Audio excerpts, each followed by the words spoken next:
Home and Commercial Inspections here, James Jones. Welcome to Ohio. Look at all the snow we got here. We're performing a property inspection today. For all you buyers and first-time home buyers, one of the questions that we get is what goes into a property inspection. So we're going to take the time to show you what exactly goes into a property inspection. So we start outside and we do what they call a macro view, okay?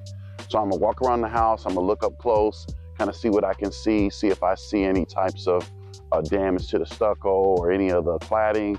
And then we're gonna look at the grade, we're gonna look at the gutters. On a day like this, we can't look at the roof. So we can't look at the roof today, so we're gonna probably have to come back. But for now, look at this sidewalk that we have here. This is what you call some trip hazards. And so it's lifted in a few spots, it has some damage, so this is gonna be a negative grade up front where you have actually pieces of the sidewalk that are lifted and shifted. Now, if you look at this front porch, it's kind of the same thing here, where it does have a good positive grade runoff, but it's settling here at this first step. So those are the types of things that go into a home inspection as you're looking around the exterior. And then we're gonna look at all the soffit. We're gonna look at the soffit. We're gonna make sure that the attic is breathing. We're gonna look at the stucco. We're gonna look at the brick. We got a nice brick ledge here. So we're gonna look at all of those different things to make sure that everything on this particular home is sound for our buyer. So let's take a trip around this house and take a look. The driveway slopes towards the house a little bit. So this is where you kind of maybe want a window well, because you want to make sure that there's no water intrusion getting into the basement. So a window well will kind of raise that elevation up a little bit where the runoff from the driveway won't run into the house. All right. So that's a good indicator there. And then when we get inside, one of the most important things when you get inside the home is to look for the water intrusion that should be there based on what's going on the outside of the home. The stucco looks really good. I mean, there's no cracking that I can see. There's no bulges on the stucco. So that's great for the buyer that there's some home maintenance that's been occurring. So we got a sunroom here. We're gonna check and see if it's flashed correctly.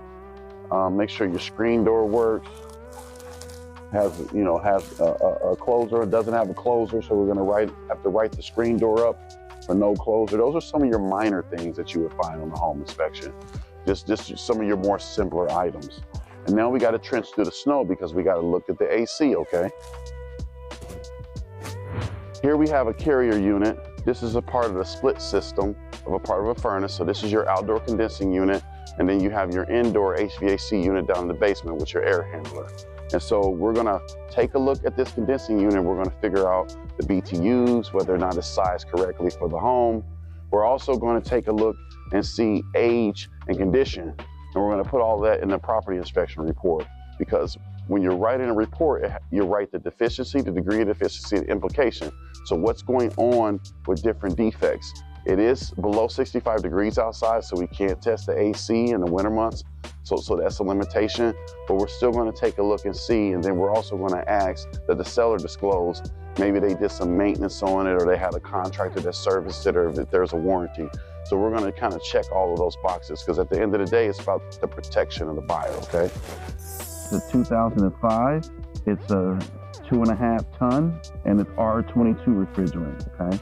So R22 refrigerant, 2005, and it's a 2.5 ton system. And so we'll look at the square footage of this particular home and determine whether or not this is sized correctly, okay? And then we're gonna move on to the next item, all right? So the next item will be this grade in the back. Doesn't this grade look a little bit like it's sloping towards the house? So we can't see it because of snow, but we wanna make sure, again, like the driveway, those window wells are high enough, whether or not there's enough grade sloping towards. And so we're gonna take a few pictures of that as a concern, but it's a concern with a limitation because we can't totally see, all right? So that's very important that we take a look at that, all right? Then we're gonna look at our gutters. You see how the gutters have spikes that are loose, that are kind of sticking out there. So we got some loose gutters. So we wanna write that up. We wanna write that our gutters are loose, and we got loose pieces and whatnot. So we definitely wanna get that in the inspection report.